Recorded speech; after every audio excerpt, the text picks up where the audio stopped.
শেষ দিনে উৎসবমুখর পরিবেশে মনোনয়নপত্র জমা দিলেন প্রার্থীরা। সারা দেশে জমা পড়েছে ৩,০৫৬টি। সবার কাছে গ্রহণযোগ্য একটা নির্বাচন ইনশাল্লাহ অনুষ্ঠিত হবে যথাসময়ে। গণতন্ত্র পুনরুদ্ধারের জন্য আন্দোলনের অংশ হিসাবে আজকে আমরা এই নির্বাচনে অংশগ্রহণ করেছি। বিএনপি জঙ্গিদের মনোনয়ন দিচ্ছে, অভিযোগ আওয়ামী লীগের। শেষ পর্যন্ত লড়ার প্রত্যয় বিএনপির। জামাত কাকে মনোনয়ন দিল, ঐক্যফ্রন্ট কাদের দিল, তাদের তো এই ব্যাপারে আদর্শের কোনো বিষয় নেই। যতই সরকার চেষ্টা করুক আমাদেরকে নির্বাচন থেকে দূরে সরে দেওয়ার, আমরা নির্বাচন থেকে দূরে সরে যাব না। দেখছিলেন প্রধান শিরোনাম। রাত 11টার সময় সঙ্গে আছি সাজিদ রাজু এবং আমি সজল মিত্র রিচার্ড। এবার অন্যান্য শীর্ষ সংবাদ। বেগম জিয়া সহ দণ্ডিতরা নির্বাচনে অংশ নিতে পারবেন না। 2 বছরের সাজা হলে নির্বাচনে অযোগ্য। হাইকোর্টের আদেশ আপিলেও বহাল। মহাজোটের প্রার্থী তালিকা চূড়ান্ত হতে মনোনয়নপত্র প্রত্যাহারের শেষ দিন পর্যন্ত অপেক্ষা করতে হতে পারে, জানালেন জাতীয় পার্টির মহাসচিব। সংসদ নির্বাচনে পর্যবেক্ষক পাঠানো হবে না, জানালো ইইউ। অবাধ ও সুষ্ঠু নির্বাচনের আশাবাদ। ব্যবস্থাপনা নিয়ে সন্তোষ যুক্তরাষ্ট্রের। এবং ফেনীর সরস্বতী লেভেল ক্রসিং এ রেল লাইনে বাস, ট্রেনের ধাক্কায় এক শিশুসহ বাসের 5 যাত্রী নিহত, আহত অন্তত 10। 4 সদস্যের তদন্ত কমিটি গঠন।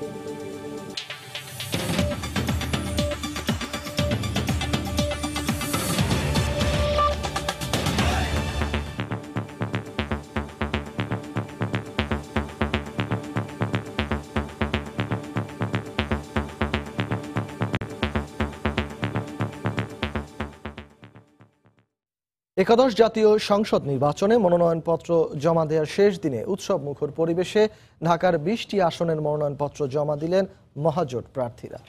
লেভেল প্লেইং ফিল্ড নিশ্চিত হয়েছে দাবি করে সব দলের অংশগ্রহণে অবাধ ও সুষ্ঠু নির্বাচন হবে বলে আশা করেন তারা বলেন, নৌকা প্রতীকে ভোট দিয়ে দেশবাসী আবারও আওয়ামী লীগকে জয়ী করবে।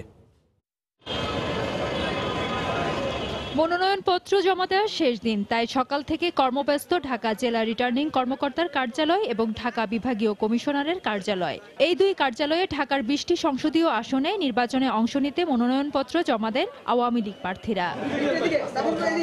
সকাল 10টার পর ঢাকা 10 আসনে আওয়ামী লীগের প্রার্থী ব্যারিস্টার শেখ ফজলে নূর তাপস, ঢাকা 11 আসনের AKM রহমতুল্লাহ, ঢাকা 13 থেকে সাদেক খান, ঢাকা 14 থেকে আসলামুল হক, ঢাকা 16 আসনে ইলিয়াস উদ্দিন মোল্লা এবং ঢাকা 18 আসনের অ্যাডভোকেট সারা খাতুন মনোনয়নপত্র জমা দেন। ঢাকা 17 আসনে জাতীয় পার্টির চেয়ারম্যান হুসাইন মোহাম্মদ এরশাদের পক্ষে মনোনয়নপত্র জমা দেন দলের প্রেসিডিয়াম সদস্য SM ফয়সাল চিশতি। নির্বাচনে লেভেল প্লেইং ফিল্ড সৃষ্টি হয়েছে দাবি করে নিরপেক্ষ ও অংশগ্রহণমূলক নির্বাচনের আশা প্রকাশ করেন প্রার্থীরা। নির্বাচন কমিশনই সকল ক্ষমতার কেন্দ্রবিন্দু এবং তারাই সকল ক্ষমতা প্রয়োগ করে থাকেন। সেখানে একজন শুধু নামে ওয়াস্তে জাতীয় সংসদ সদস্য হিসেবে আমরা কার্যকর আছি, কিন্তু ভূমিকা বা কার্যকারিতায় তেমন কিছুই আমাদের নেই। অন্যদিকে ঢাকা রিটার্নিং অফিসের কার্যালয়ে মনোনয়নপত্র জমা দেন ঢাকা 2 আসন থেকে মহাজোটের প্রার্থী খাদ্যমন্ত্রী অ্যাডভোকেট কামরুল ইসলাম, ঢাকা 20 আসনের বেনজির আহমেদ। নির্বাচন বানচালের ষড়যন্ত্র সফল হবে না জানিয়ে তারা বলেন, উৎসবমুখর পরিবেশে নির্বাচন হবে এবং সেই নির্বাচনে আওয়ামী লীগই জয়ী হবে।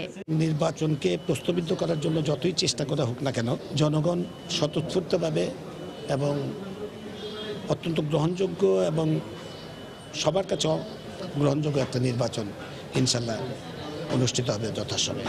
মনোনয়নপত্র জমা দেওয়ার শেষ দিনে রিটার্নিং কর্মকর্তার কার্যালয়ে এলাকায় জোরদার করা হয় নিরাপত্তা ব্যবস্থা। তফসিল অনুযায়ী মনোনয়নপত্র বাছাই হবে 2 ডিসেম্বর আর প্রার্থিতা প্রত্যাহারের শেষ দিন 9 ডিসেম্বর। ফেরদৌস লিপি, সময় সংবাদ, ঢাকা। বিএনপি জঙ্গিদেরও মনোনয়ন দিয়েছে বলে অভিযোগ করেছেন আওয়ামী লীগ সাধারণ সম্পাদক ওবায়দুল কাদের। বিকেলে রাজধানীর ধানমন্ডিতে দলীয় সভাপতির কার্যালয়ে সংবাদ সম্মেলনে তিনি একথা বলেন। আওয়ামী লীগ মনোনীত প্রার্থীদের বিরুদ্ধে বিক্ষোভ করলে তাদের দল থেকে বহিষ্কার করা হবে বলে আবারও হুঁশিয়ার করেন ওবায়দুল কাদের। আমাদের দলের পক্ষ থেকে ইলেকশন মনিটরিং করার জন্য আমাদের এক্সপেরিয়েন্স 4-5 জন নেতাকে নির্বাচন পরিচালনার সঙ্গে যুক্ত থাকবেন। জামাত ঐক্যফ্রন্টেরই অংশ।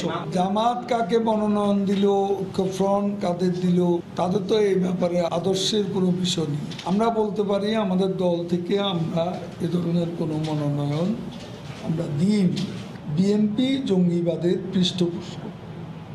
যারা জঙ্গিবাদের পৃষ্ঠপোষকতা করে তারা জঙ্গিকে মনোনয়ন দেবে, এতে অবাক হওয়ার কিছু নেই। এদিকে একাদশ জাতীয় সংসদ নির্বাচনের জন্য রিটার্নিং কর্মকর্তার কার্যালয়ে বিএনপি ও 20 দলীয় জোট সহ ঐক্যফ্রন্ট প্রার্থীরাও মনোনয়নপত্র জমা দেন। আন্দোলনের অংশ হিসাবে নির্বাচনে অংশ নেয়ার কথা জানিয়ে জাতীয় ঐক্যফ্রন্ট ও 20 দলীয় জোটের প্রার্থীরা ধানের শীষ প্রতীককে জয়ী করার প্রত্যয় ব্যক্ত করেন। মনোনয়নপত্র জমা দেওয়ার শেষ দিন বুধবার সকালে ঢাকা বিভাগীয় কমিশনারের কার্যালয়ে এভাবেই ঢাকা 13 আসনের প্রধান দুই প্রতিদ্বন্দ্বী আওয়ামী লীগের সাদেক খান ও বিএনপির আব্দুস সালাম একই সঙ্গে মনোনয়নপত্র জমা দেন। এ সময় বিএনপি প্রার্থী সুষ্ঠু নির্বাচনী পরিবেশের দাবি জানান। আমি আশা করব যে নির্বাচন কমিশন আজকে থেকে অন্তত আমার নির্বাচনী এলাকায় এমন কোনো পরিবেশ সৃষ্টি করবে না যাতে আমার কর্মীরা মাঠে নামতে ভয় পায়।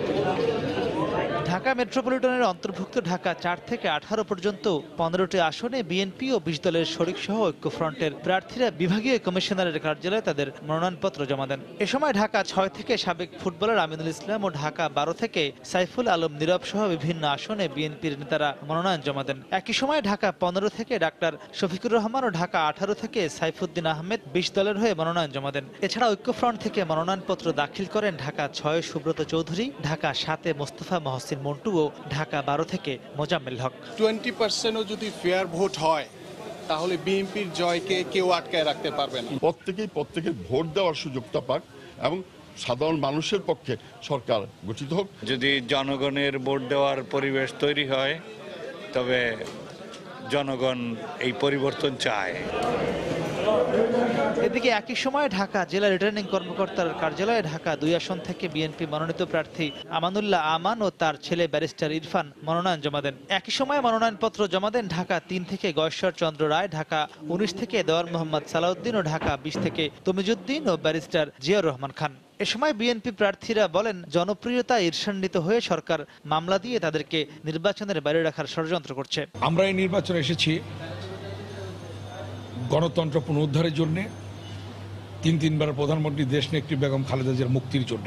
মনোনয়নপত্র জমা দেওয়া সময় এই মুহূর্তে আদালতের এই রায়টাকে নিয়ে মানুষ একটু রাজনৈতিক বিবেচনায় রায়টা হয়েছে এটি মনে করে এই মুহূর্তে না দিয়ে আরো 6 মাস আগে দিতে পারত। অন্যান্য নির্বাচনের মধ্যে অবশ্যই এটা না, এটা আন্দোলনের একটি পার্ট। শেষ পর্যন্ত সরকার নির্বাচন করবে কি না সেটা নিয়ে জনগণের মধ্যে আশঙ্কা আছে। আগামী 2রা ডিসেম্বর সকাল 10:30টায় এসব প্রার্থীদের ঢাকা জেলা ও বিভাগীয় কার্যালয়ে মনোনয়ন যাচাই বাছাই হবে। মাহমুদ রাকিব, সময় সংবাদ, ঢাকা। 300 আসনে 3056 জন প্রার্থী মনোনয়নপত্র দাখিল করেছেন বলে জানিয়েছেন নির্বাচন কমিশন সচিব হেলাল উদ্দিন আহমদ। রাতে নির্বাচন কমিশন সচিবালয়ে আয়োজিত সংবাদ সম্মেলনে তিনি বলেন, কাল দল ভিত্তিক তথ্য প্রকাশ করা হবে। সুনির্দিষ্ট অভিযোগের ভিত্তিতে নারায়ণগঞ্জ এর পুলিশ সুপারকে প্রত্যাহার করা হয়েছে বলেও জানান ইসি সচিব। রংপুর বিভাগে 361 জন, রাজশাহী বিভাগে 353 জন, খুলনা বিভাগে 351 জন, বরিশাল বিভাগে 182 জন, ময়মনসিংহ বিভাগে 236 জন, ঢাকা বিভাগে 708টি মনোনয়নপত্র দাখিল করা হয়েছে, সিলেট বিভাগে 177 জন এবং চট্টগ্রাম বিভাগে 688টি মনোনয়নপত্র দাখিল করা হয়েছে। সর্বমোট 3056টি মনোনয়নপত্র দাখিল করা হয়েছে। আমাদের কাছে মনোনয়নপত্রে দাখিলের সময় নির্বাচন আচরণ বিধিমালা ভঙ্গ করেছে এরকম কোনো সংবাদ আমাদের কাছে এসে পৌঁছায়নি। ফৌজদারি মামলায় 2 বছরের কারাদণ্ড হলে কেউ নির্বাচনে অংশ নিতে পারবেন না, হাইকোর্টের এমন আদেশ বহাল রেখেছেন আপিল বিভাগ। হাইকোর্টের আদেশের বিরুদ্ধে বিএনপির এক নেতার আবেদনের পরিপ্রেক্ষিতে এ আদেশ দেন আপিল বিভাগ। দুদকের আইনজীবী বলছেন, দণ্ডিতদের ক্ষেত্রে এ রায়ের আলোকে সিদ্ধান্ত নিতে হবে নির্বাচন কমিশনকে। একই ধরনের মত দিয়েছেন অ্যাটর্নি জেনারেল। আসামি পক্ষের আইনজীবী বলছেন, তারা মনোনয়নপত্র জমা দেবেন, প্রয়োজনে আবারও আদালতে আসবেন। নৈতিক স্খলনের মতো ফৌজদারি অপরাধে 2 বছরের বেশি সাজা হলেই তিনি নির্বাচনের অযোগ্য। মঙ্গলবার এই আদেশ দিয়েছিলেন দেশের উচ্চ আদালত। এই আদেশের বিরুদ্ধে ওই দিন আপিল বিভাগে আবেদন করেন বিএনপি নেতা ডাক্তার AZM জাহিদ হোসেন। বুধবার এই আবেদনের শুনানি হয় প্রধান বিচারপতির নেতৃত্বে আপিল বিভাগের 7 সদস্যের বেঞ্চে। শুনানি শেষে আদালত এ বিষয়ে কোনো আদেশ দেননি, ফলে নির্বাচনের প্রার্থিতা নিয়ে হাইকোর্টের আদেশই বহাল থাকে। এই আদেশের ফলে বিএনপি চেয়ারপারসন বেগম খালেদা জিয়া সহ বেশ কয়েকজন বিএনপি এবং আওয়ামী লীগ নেতা নির্বাচনে অংশ নিতে পারবেন না। দুদকের আইনজীবী বলছেন, দণ্ডিত ব্যক্তিদের প্রার্থিতার ব্যাপারে এই রায়ের আলোকে সিদ্ধান্ত নিতে বাধ্য নির্বাচন কমিশন। এই রায় ইলেকশন কমিশনের উপর বাধ্যকর। ইলেকশন কমিশন যখন নমিনেশন গ্রহণ করবে বা নমিনেশনের স্ক্রুটি করবে, তখন হাইকোর্টের আদেশটি ওনার মাথায় রাখতে হবে। অ্যাটর্নি জেনারেল সংবিধানের ব্যাখ্যায় বলছেন, শুধু দণ্ডিতরাই নয়, দণ্ড থেকে খালাস পেলেও খালাসের পর নির্বাচনের জন্য অপেক্ষা করতে হবে আরও 5 বছর। যদি ইতিমধ্যে তারা মুক্ত হয়ে যান, অর্থাৎ খালাসও হন, তবুও তাকে 5 বছর কাল অপেক্ষা করতে হবে নির্বাচনে অংশগ্রহণ করার জন্য। এটা খালেদা জিয়ার জন্য এই বিধান নতুন করে সংযোগ করা হয়নি। সুতরাং যারা এই কথা বলে তারা সঠিক কথা বলে না। এদিকে আসামিপক্ষের আইনজীবী জানান, রায় যাই হোক, দণ্ডিতরা মনোনয়নপত্র জমা দিতে পারবেন। রিটার্নিং কর্মকর্তার সিদ্ধান্তের আলোকে পরবর্তী পদক্ষেপ নেওয়ার কথাও জানান তিনি। পারবেন কি পারবেন না এটা রিটার্নিং অফিসারের jurisdiction, returning officer will decide. Returning অফিসারের ডিসিশনের এগেনস্টে আপিল আছে before election commission, thereafter high court আছে, সুপ্রিম কোর্ট আছে। It's a long way to go. উভয় পক্ষের আইনজীবীরা বলছেন, সর্বোচ্চ আদালতের এই আদেশটি পুনর্বিবেচনা চাওয়ার সুযোগ রয়েছে। দণ্ডিত ব্যক্তিদের মনোনয়নপত্র বাতিল হলে তারা পুনরায় হাইকোর্টের প্রতিকার চাইতে পারবেন। আফজাল হোসেন, সময় সংবাদ, ঢাকা। নির্বাচন থেকে দূরে রাখতেই বেগম খালেদা জিয়াকে সাজা দেওয়া হয়েছে বলে মন্তব্য করেছেন বিএনপি মহাসচিব মির্জা ফখরুল ইসলাম আলমগীর। তিনি বলেন, একাদশ জাতীয় সংসদ নির্বাচনে জয়ের মাধ্যমেই বেগম খালেদা জিয়াকে মুক্ত করা হবে। সকালে সৈয়দপুর বিমানবন্দরে সাংবাদিকদের এ কথা বলেন তিনি। বেগম জিয়ার কথা বলতে গিয়ে আবেগে আপ্লুত হয়ে পড়েন মির্জা ফখরুল। বাংলাদেশের সবচেয়ে জনপ্রিয় নেত্রী, তাকে বাদ দিয়ে একটা জাতীয় নির্বাচন অনুষ্ঠিত হচ্ছে। গোটা ষড়যন্ত্রই শুরু হয়েছে আপনার বিএনপিকে এবং দেশনেত্রী বেগম খালেদা জিয়াকে রাজনীতি থেকে দূরে সরিয়ে রাখার। তারই অংশ হিসেবে এই আদেশ, এই রায় হয়েছে। যতই সরকার চেষ্টা করুক আমাদেরকে নির্বাচন থেকে দূরে সরিয়ে দেওয়ার, আমরা নির্বাচন থেকে দূরে সরে যাব না। আমি আশা করছি যে বগুড়া 6 থেকে আমি নির্বাচন করব দেশনেত্রী বেগম খালেদা জিয়ার নামে। এবং আজকে এই ফর্মে সই করতে গিয়ে আমি অত্যন্ত ভারাক্রান্ত হয়েছি, আমার নেতারা ভারাক্রান্ত হয়েছে। আমরা পরম করুণা আল্লাহ তাআলার কাছে আস্থা রাখছি যে আল্লাহ তাআলা আমাদেরকে কায়েম করবেন এবং আমরা জয়ী হব ইনশাল্লাহ।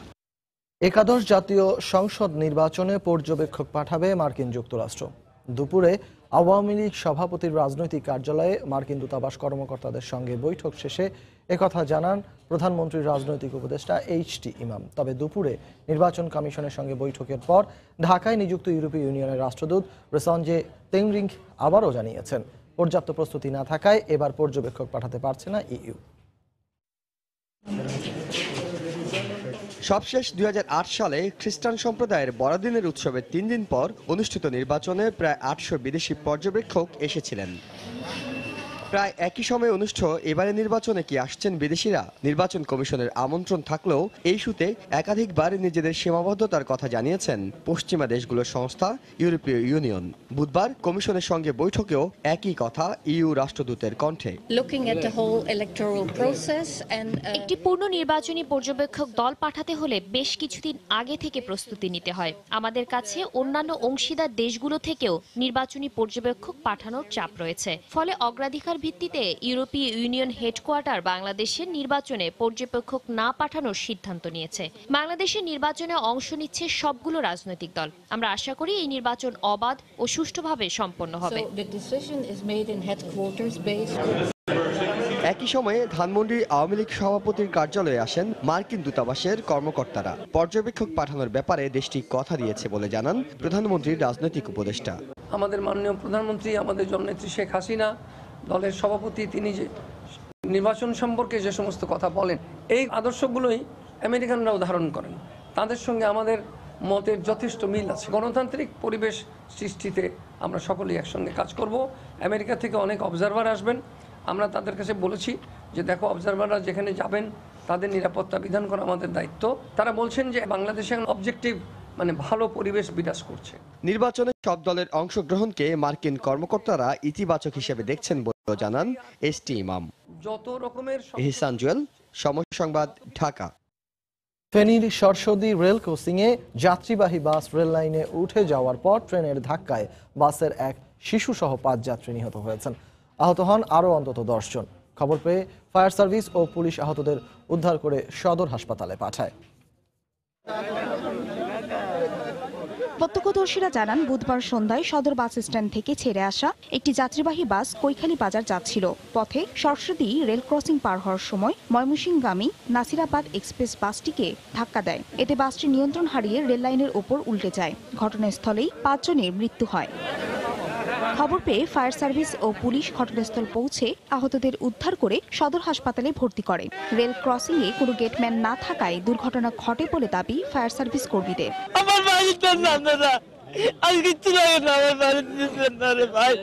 অনেক লোক এখানে প্রত্যেক বছর 2-1 ঘটনা এখানে হয়। 4 জন লোক মৃত অবস্থায় পাইছি। গেটম্যান ছিল না এখানে, যার কারণে এই ধরনের দুর্ঘটনা ঘটছে বলে আমরা মনে করি। এখানে যদি গেটম্যান থাকতো বাসটা হয়তো উঠতে পারতো না, এই ধরনের একটা মর্মান্তিক দুর্ঘটনা হয়তো ঘটতো না। ঘটনা তদন্তে চট্টগ্রাম বিভাগীয় রেলের কর্তৃপক্ষের পক্ষ থেকে 4 সদস্য বিশিষ্ট একটি কমিটি গঠন করা হয়েছে। সময় সংবাদ, ফেনী। আসন ভাগাভাগি শেষে মহাজোটের প্রার্থী তালিকা চূড়ান্ত হতে মনোনয়নপত্র প্রত্যাহারের শেষ দিন পর্যন্ত অপেক্ষা করতে হতে পারে বলে জানিয়েছেন জাতীয় পার্টির মহাসচিব ABM রুহুল আমিন হাওলাদার। সকালে বনানীতে জাতীয় পার্টির চেয়ারম্যানের কার্যালয়ে সাংবাদিকদের একথা বলেন তিনি। তবে আসন নিয়ে মহাজোটের সঙ্গে জাতীয় পার্টির সমঝোতা সন্তোষজনক পর্যায়ে আছে বলেও জানান জাপা মহাসচিব। এছাড়া চিকিৎসার জন্য HM এরশাদের সিঙ্গাপুর যাওয়ার সম্ভাবনা নাকচ করে দিয়ে তিনি বলেন, জাতীয় পার্টির চেয়ারম্যান এখন সুস্থ ও ভালো আছেন। রুটিন স্বাস্থ্য চেক আপের কারণেই তিনি CMH-এ আছেন। জানিয়ে কোনো রাজনীতি হওয়া উচিত নয়।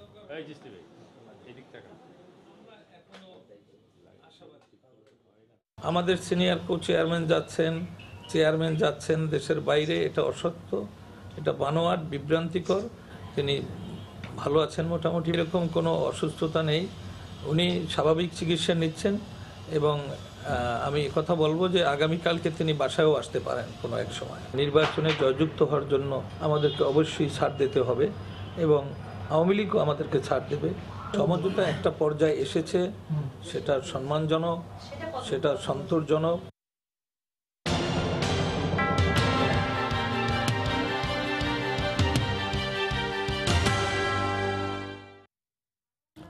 তফসিল অনুযায়ী শেষ দিনে দেশের বিভিন্ন স্থানে মনোনয়নপত্র জমা দিয়েছেন বিভিন্ন দলের প্রার্থীরা। নির্বাচনী আচরণবিধি মেনে শান্তিপূর্ণভাবে মনোনয়নপত্র জমা দেন তারা।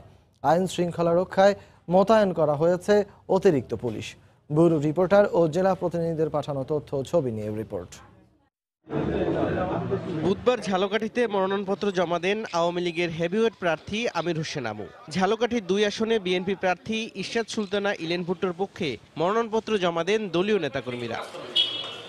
ভোলায় দলীয় নেতাকর্মীদের সঙ্গে নিয়ে রিটার্নিং কর্মকর্তার কার্যালয়ে মনোনয়নপত্র জমা দেন আওয়ামী লীগের উপদেষ্টা পরিষদের সদস্য তোফায়েল আহমেদ। অত্যন্ত নিষ্ঠার সাথে, সততার সাথে, নিরপেক্ষভাবে নির্বাচন কমিশন দায়িত্ব পালন করে চলেছে।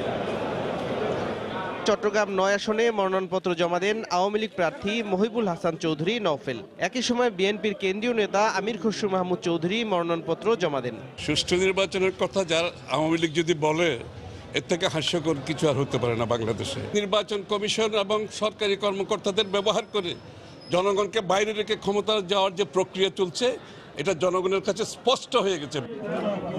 সিলেটে মনোনয়নপত্র জমা দেন আওয়ামী লীগ প্রার্থী নুরুল ইসলাম নাহিদ। একই সময়ে অর্থমন্ত্রী আবুল মাল আব্দুল মুহিতকে নিয়ে সিলেট 1 আসনে মনোনয়নপত্র জমা দেন তার ভাই আওয়ামী লীগ প্রার্থী ডক্টর AK আব্দুল মোমেন। কর্মী সমর্থকদের নিয়ে রিটার্নিং কর্মকর্তার কার্যালয়ে মনোনয়নপত্র জমা দেন ব্রাহ্মণবাড়িয়া 3 আসনে আওয়ামী লীগ মনোনীত প্রার্থী ম উবাইদুল মুক্তাদির চৌধুরী। পাশাপাশি বিএনপির কেন্দ্রীয় নেতা ব্যারিস্টার রুমিন ফারহানা সহ বেশ কয়েকটি দলের প্রার্থীরাও মনোনয়নপত্র জমা দেন। ভোটাররা আমাকে আবার পুনরায় নির্বাচিত করে তারা আমাকে জয়যুক্ত করবেন এবং তাদের খেদমত করার সুযোগ দিবেন। বিএনপি চেয়ারপারসন বেগম খালেদা জিয়ার পক্ষে বগুড়া 6 আসনে মনোনয়নপত্র জমা দেন দলীয় নেতাকর্মীরা। একই আসনে বিকল্প হিসেবে দলের মহাসচিব মির্জা ফখরুলেরও মনোনয়নপত্র জমা দেওয়া হয়। রংপুরে দলীয় নেতাকর্মীদের সাথে নিয়ে রিটার্নিং কর্মকর্তার কার্যালয়ে যান জাতীয় পার্টি নেতা মশিউর রহমান রাঙা। পরে রংপুর 3 আসনে পার্টির চেয়ারম্যান হুসেইন মোহাম্মদ এরশাদের পক্ষে মনোনয়নপত্র জমা দেন তিনি। পাশাপাশি রংপুর 1 আসন থেকে নির্বাচনের জন্য নিজের মনোনয়নপত্র জমা দেন। হুসেইন মোহাম্মদ এরশাদ এই রংপুর 3 আসন থেকে উনি প্রতিদ্বন্দ্বিতা করছেন, ওনার মনোনয়নপত্র আমি জমা দিলাম। কুমিল্লায় উৎসবমুখর পরিবেশে মনোনয়নপত্র জমা দেন আওয়ামী লীগ প্রার্থী প্রবীণ নেতা মুজিবুল হক। এছাড়াও আহমা মোস্তফা কামাল সহ বিএনপি প্রার্থীরাও মনোনয়নপত্র জমা দেন। কিশোরগঞ্জে আওয়ামী লীগের সভাপতিমণ্ডলীর সদস্য সৈয়দ আশরাফের পক্ষে মনোনয়নপত্র জমা দেন তার ভাই ডক্টর সৈয়দ মঞ্জুরুল ইসলাম সহ পরিবারের সদস্যরা। এছাড়া দেশের অন্যান্য সংসদীয় আসনগুলোতেও মনোনয়নপত্র জমা দেন বিভিন্ন রাজনৈতিক জোট ও দলীয় প্রার্থীরা। তৌফিক মাহমুদ, সময় সংবাদ। অবিভক্ত ঢাকা সিটি কর্পোরেশনের সাবেক মেয়র ও বিএনপির ভাইস চেয়ারম্যান সাদেক হোসেন খোকা সহ 4 জনের 10 বছর করে বিনাশ্রম কারাদণ্ড ও অর্থদণ্ড দিয়েছেন আদালত। বনানী সুপার মার্কেটের কার পার্কিং ইজারা নিয়ে দুর্নীতির অভিযোগে এই রায় দেয়া হয়। দীর্ঘ 7 বছর বিচারাধীন থাকার পর আজ ঢাকার বিভাগীয় বিশেষ জজ মিজানুর রহমান এ রায় ঘোষণা করলেন। এতে অন্য 3 আসামি হলেন ইউনিক কমপ্লেক্স দোকান মালিক সমিতির সভাপতি আব্দুল বাতেন নকি, সাধারণ সম্পাদক মাহমুদ হাসান আজাদ ও গুডলাক কার পার্কিং এর ম্যানেজার HM তারেক আতিক। সাদেক হোসেন খোকাকে 20 লাখ টাকা এবং বাকি 3 জনকে 10 লাখ টাকা করে অর্থদণ্ড দেওয়া হয়েছে। আসামিদের কেউই রায়ের সময় উপস্থিত ছিলেন না। তাদেরকে পলাতক দেখিয়ে এ মামলার বিচার কাজ শেষ হলো। সাদেক হোসেন খোকা বেশ কয়েক বছর ধরে যুক্তরাষ্ট্রে রয়েছেন। 2012 সালের 15 ফেব্রুয়ারি শাহবাগ থানায় এ মামলা দায়ের করে দুদক। মুন্সিগঞ্জে মনোনয়ন নিয়ে বিএনপির দুপক্ষের সংঘর্ষে 20 জন আহত হয়েছেন। এই ঘটনায় ককটেল ও দেশীয় অস্ত্রসহ 15 জনকে আটক করেছে পুলিশ। দুপুরে টঙ্গীবাড়ি উপজেলায় এই সংঘর্ষ হয়। মুন্সিগঞ্জ 2 আসন থেকে বিএনপির মনোনয়ন পেয়েছেন দলের কোষাধ্যক্ষ মিজানুর রহমান। পুলিশ জানায় দুপুরে মনোনয়নপত্র জমা দিতে যান তিনি। এ সময় রিটার্নিং অফিসারের কার্যালয়ের বাইরে মনোনয়ন বঞ্চিত জেলা বিএনপির সভাপতি আলী আসগরের সমর্থকদের সঙ্গে মিজানুর রহমানের সমর্থকদের সংঘর্ষ হয়। বিস্ফোরিত হয় বেশ কয়েকটি ককটেল, ভাঙচুর করা হয় একটি গাড়ি। এ পর্যায়ে শীর্ষ সংবাদ জানিয়ে দিচ্ছি আরো একবার। শেষ দিনে উৎসব মুখর পরিবেশে মনোনয়নপত্র জমা দিলেন প্রার্থীরা। বিএনপি জঙ্গিদের মনোনয়ন দিচ্ছে, অভিযোগ আওয়ামী লীগের। শেষ পর্যন্ত লড়ার প্রত্যয় বিএনপির। বেগম জিয়া সহ দণ্ডিতরা নির্বাচনে অংশ নিতে পারবে না। 2 বছরের সাজা হলে নির্বাচনে অযোগ্য। হাইকোর্টের আদেশ আপিলেও বহাল। মহাজোটের প্রার্থী তালিকা চূড়ান্ত হতে মনোনয়নপত্র প্রত্যাহারের শেষ দিন পর্যন্ত অপেক্ষা করতে হতে পারে জানালেন জাতীয় পার্টির মহাসচিব। সংসদ নির্বাচনে পর্যবেক্ষক পাঠানো হবে না জানালো ইইউ। অবাধ ও সুষ্ঠু নির্বাচনের আশাবাদ। ব্যবস্থাপনা নিয়ে সন্তোষ যুক্তরাষ্ট্রের। এবং ফেনীর সরস্বতী লেভেল ক্রসিং এ রেল লাইনে বাস, ট্রেনের ধাক্কায় এক শিশু সহ বাসের 5 যাত্রী নিহত। আহত অন্তত 10। 4 সদস্যের তদন্ত কমিটি গঠন। এই ছিল রাত 11টার সময়। আপনার মোবাইলে সময় সংবাদ দেখতে ও সকল খবর পেতে ডাউনলোড করুন সময় অ্যাপ। সঙ্গে থাকুন সময়।